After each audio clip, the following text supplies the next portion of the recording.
Good morning, and welcome to this virtual service of the Mattituck Unitarian Universalist Society. Our mission is to nurture the human spirit, bringing love and justice to transform ourselves and the world. All are welcome here. Come into this place of sanctuary where all of you is welcome. Come to refresh your spirit with song and silence. Come into a community of compassion, justice, and love. Come now and let us create the holy together. My name is Monica Burnham. I'm the chair of the Social Justice Coordinating Team, and today our service is presented by the Social Justice Team. As you will see, given the current state of things, different parts of the service were recorded by different social justice team members in different places, with different audio, with different lighting. So we hope that you will be patient with our attempts at doing this, as we are all learning new things in this unusual time, and know that the intent was a chance for all of us to be together in some way in this time of isolation.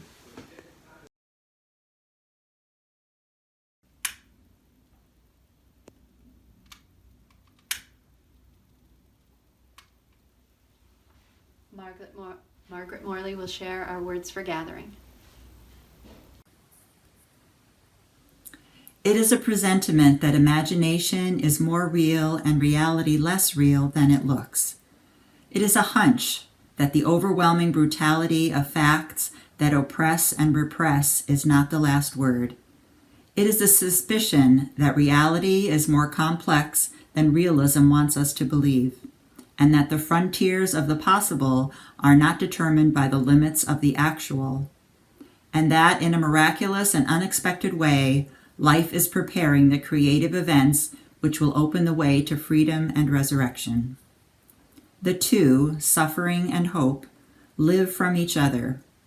Suffering without hope produces resentment and despair. Hope without suffering creates illusions, naivety, and drunkenness. Let us plant dates, even though those who plant them will never eat them. We must live by the love of what we will never see. This is the secret discipline. It is a refusal to let the creative act be dissolved in immediate sense experience, and a stubborn commitment to the future of our grandchildren. Such disciplined love is what has given prophets, revolutionaries, and saints the courage to die for the future they envisaged. They make their own bodies the seed of their highest hope. Please join in saying the words of our covenant. Love is the spirit of this society, dwelling together in peace, seeking truth, helping one another, serving human needs, honoring the earth and all that is. This is our covenant.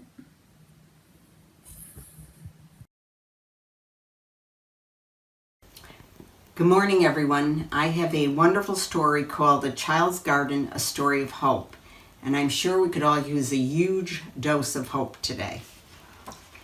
The boy saw it after a night of rain, a speck of green in the rubble, peeping up toward the sunlight. He moved some broken bricks so that nothing would fall and crush the tiny plant. He didn't know what sort of plant it was, a flower or a weed. He just knew it would struggle to survive. The boy searched around and found an old can that held a little rainwater. He brought it up to the plant. "Drink up," he whispered, "drink up." The sun was climbing in the sky, and the boy gave the plant shade with some old sacking and wire. The boy's world was a place of ruin and rubble, ringed by a fence of barbed wire. And the hot, dry summer, the air was thick with dust. Faraway hills shimmered in the haze. The boy knew that cool streams flowed in those hills. He had once gone there with his father, but now the hills were on the wrong side of the wire. Over the following weeks, he cared for his secret garden. Soon, the green tendrils reached to the high, barbed wire fence. Now the boy could tell it was a vine, a grapevine. It spread along the fence and gave shade to its own tender roots, which in turn sent out more roots. Birds and butterflies came, bringing seeds and pollen on their wings. The garden grew. It was no longer a secret. Friends came to play in its shade, and it became a playground for children. Then one day, soldiers came and destroyed everything. They threw the vine in a ditch on the other side of the wire. The boy thought his heart would break. Winter came. The boy and his family shivered in the cold and the damp of their ruined home. Spring came late. After the first night of rain for weeks, the boy noticed green shoots all along the ditch. Some seeds from his vine must have survived the winter. He worried about the new shoots. He couldn't get close enough to water them. They were on the other side of the wire.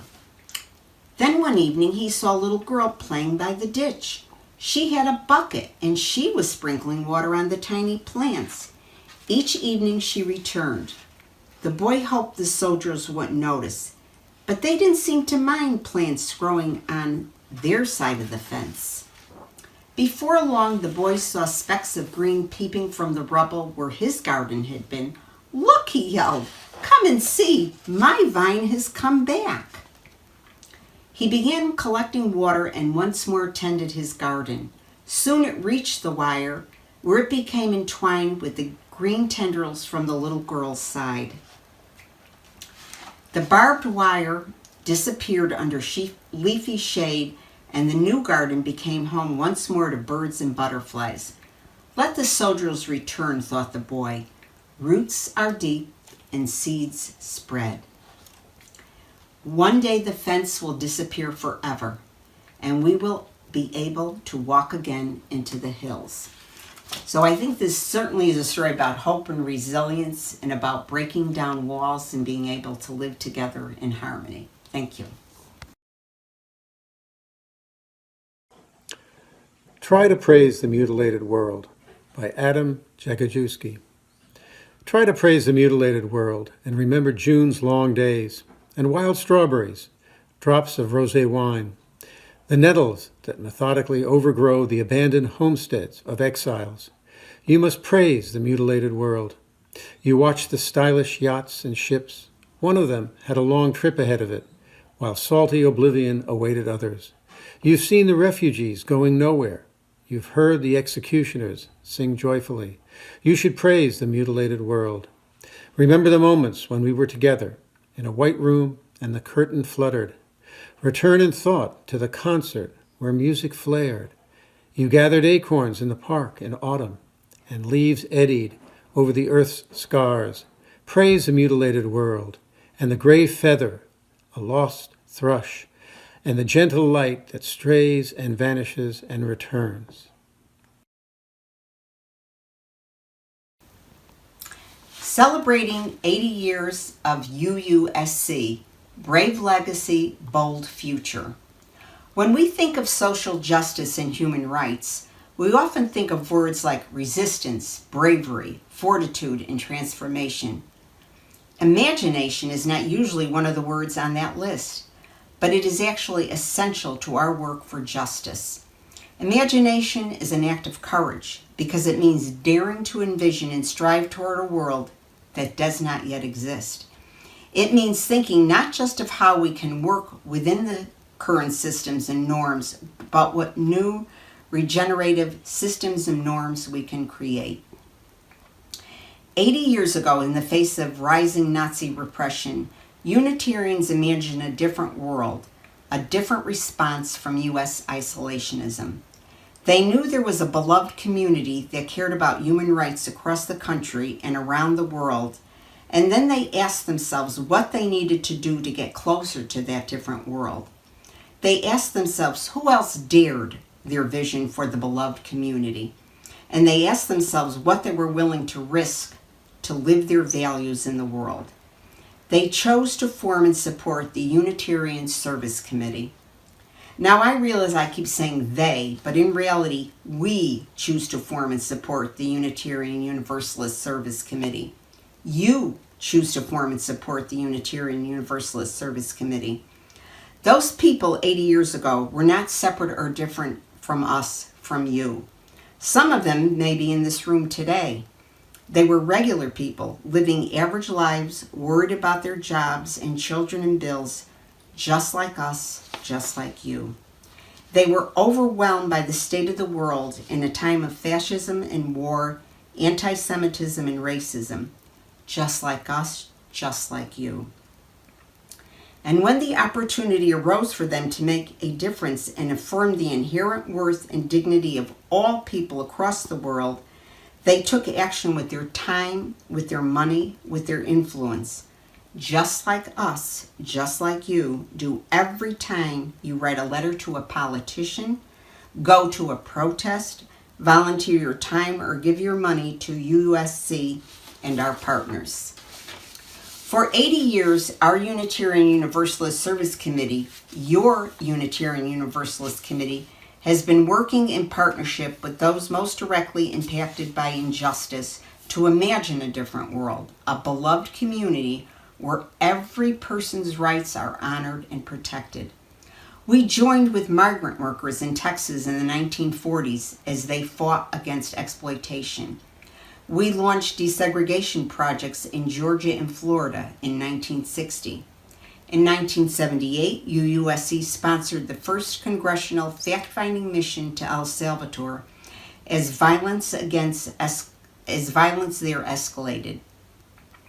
In the 1980s, we sent emergency funds to ease the Ethiopian famine long before the story reached mainstream U.S. news. We sent emergency medical equipment to Rwanda in the 1990s and then launched the Drumbeat for Darfur campaign in the 2000s to help end the genocide in Sudan. In 2010, we went to Haiti to assist with immediate relief after the earthquake and remain to partner in long-term recovery. Today, UUSC works with organizations in Central America, Mexico, and the United States on the forefront of migrant justice as we seek security for people who wish to remain in their home countries, safety for those traveling along the migrant trail, and justice once people reach the United States. We partner with First and Indigenous communities in the South Pacific, Louisiana, and Alaska who are on the front lines of climate change crisis as their homes and way of life are threatened by rising sea levels and rising temperatures. We are working with Rohingya leaders as they seek justice and healing for their communities following genocide and forced displacement from their homeland by the Burmese government. And we are working with the minority Haitian community in the Bahamas after the devastation of Hurricane Dorian as they seek to rebuild their lives with no access to government assistance. I know sometimes, maybe a lot of time, things can feel hopeless, like the world is moving farther and farther away from our values, from all the progress we have tried to make.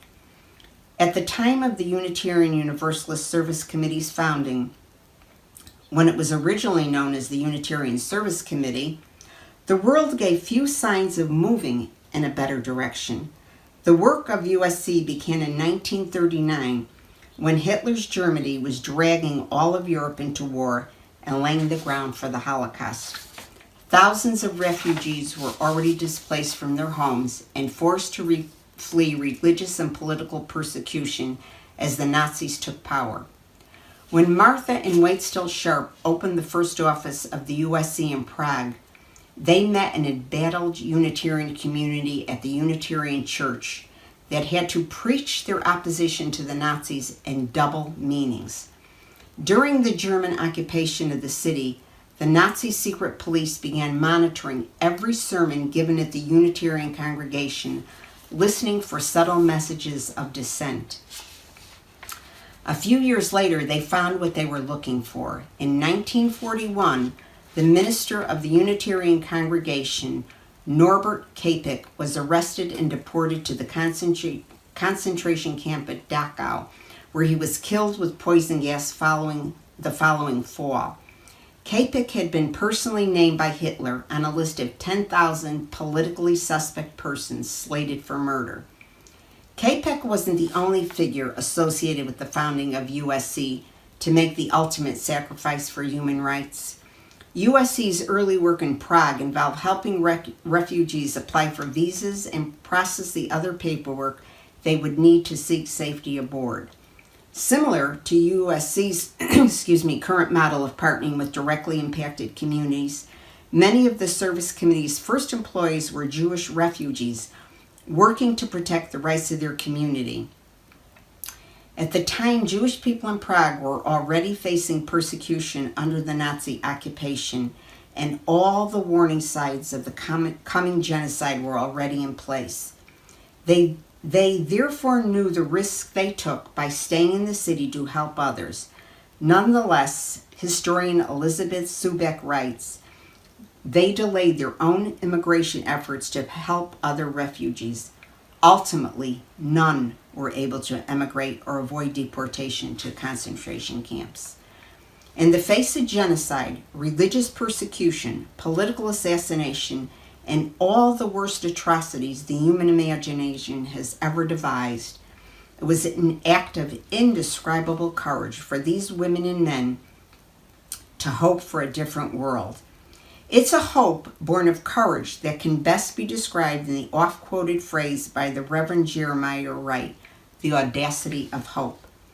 These words we are so familiar with today originally appeared in the 1995 sermon in which Wright was reflecting on the ravages of racism and apartheid in South Africa. Wright took as the text of his sermon a painting by the Victorian artist George Frederick Watts, whose depiction of hope shows a blindfolded woman playing on a harp.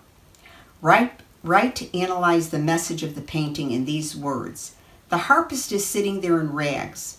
Her clothes are tattered as though she herself had been a victim of Hiroshima or Sharpeville. Yet the artist dared to entitle this painting Hope. See, in spite of being on a world torn by war, in spite of being on a world destroyed by hate, in spite of being on a world devastated by distrust and disseminated by disease, in spite of being on a world where apartheid and apathy fed the fires of racism, in spite of all these things, the woman had the audacity to hope. She had the audacity to hope and to make music and to praise God on the one string she had left.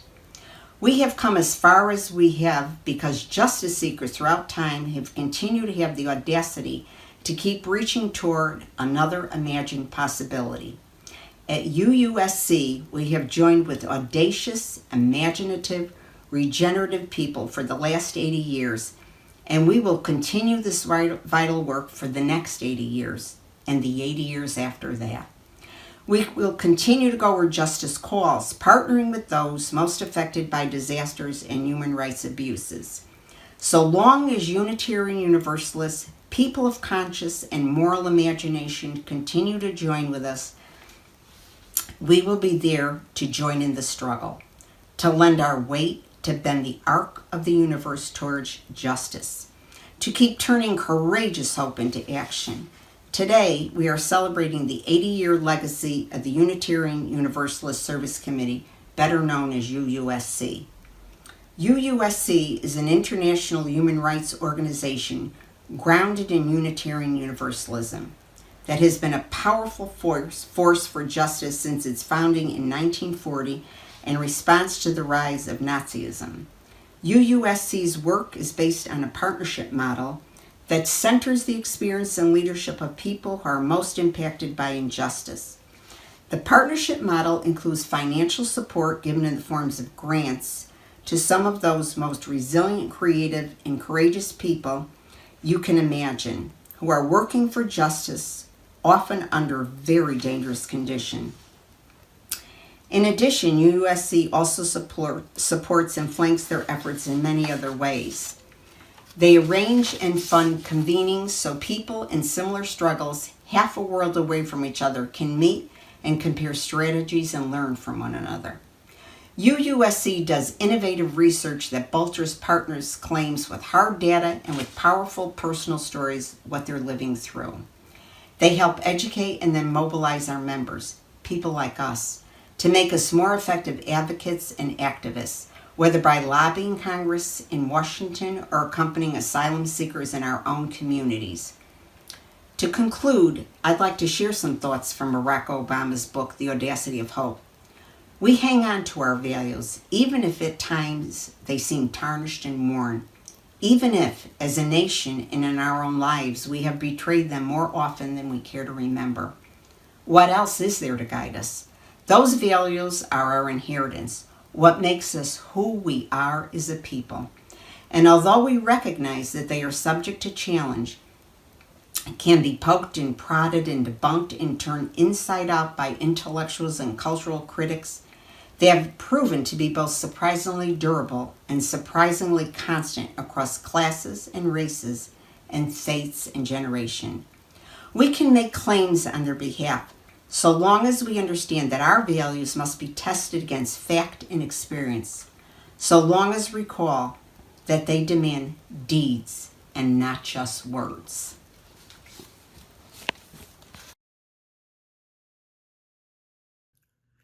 Let us turn inward for a time of silent prayer and meditation. The road that lies ahead of us is a long one, and the pace of progress will sometimes feel glacially slow. Never forget that glaciers over time can carve out grand canyons and great lakes.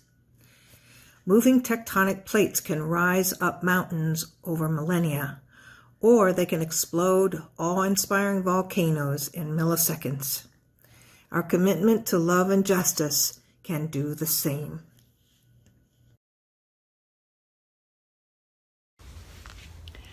Our congregation is a welcoming community where we find connection, a spiritual community where we find meaning. Ours is a sharing community where our joys are amplified, a caring community where our sorrows are lessened. We take this moment to reflect on our joys and sorrows and acknowledge the mutual love and caring of our community. Now we come to the time of our service, which allows you to practice generosity. In this time of virtual services, we ask you to please remember to send your pledge contributions to MUUS via the U.S. mail. Although we are not gathering, we still need to pay our salaries and bills. MUUS's mailing address is P.O. Box 876, Woodbury, Connecticut 06798. This Sunday also is a Share the Plate Sunday. As most of you know, twice monthly the non-pledge donations at MUUS are given to nonprofit organizations which enact our values and mission in the world. Recently, we used Share the Plate funds to hold Notes for Votes events. We collaborated with We Can, a local indivisible group, to hold 3 events for our members and other community members. Postcards to voters in other states who may have been eliminated from the voting rolls due to laws in their states intended to clear minority and low-income voters from the rolls were contacted. The NAACP provides the names and contact information for these voters, and the postcards provide directions for the voter to ensure he or she is still registered to vote. The first 2 Notes for Votes events were held at MUUS. Approximately 40 people attended the first event, and over 60 people attended the second event. Between these 2 events, 3,100 postcards were sent. The third event was changed to a grab and go due to the public health crisis. And the fourth event, originally scheduled for March 29th, will be rescheduled to a time where we can physically gather. Thank you, as always, for your generosity. And now Marianne Boyan will share our parting words.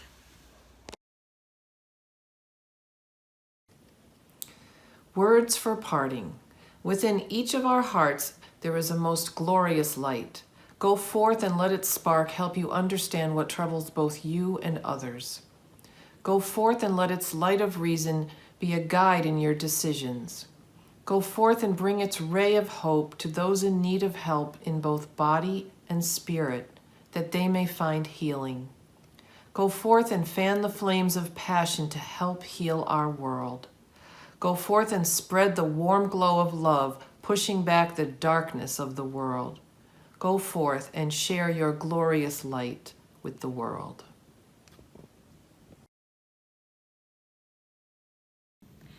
The service is concluded. Thank you for joining us. I'd like to give a special thanks to Pinky Chalemi, who was the organizer of this big undertaking. Coffee hour is also a little different today. It's going to be a Zoom or online coffee hour. You should have received an email from MUUS yesterday. If you scroll to the bottom of that email under coffee hour, there's a link, and you can join our online Zoom coffee hour from there. Hope to see you there. This has been a presentation of MUUS, the Matituck Unitarian Universalist Society, honoring the earth and all that is. Learn more at MUUSCT.org. Or come by any Sunday. Or come by any Sunday. All are welcome.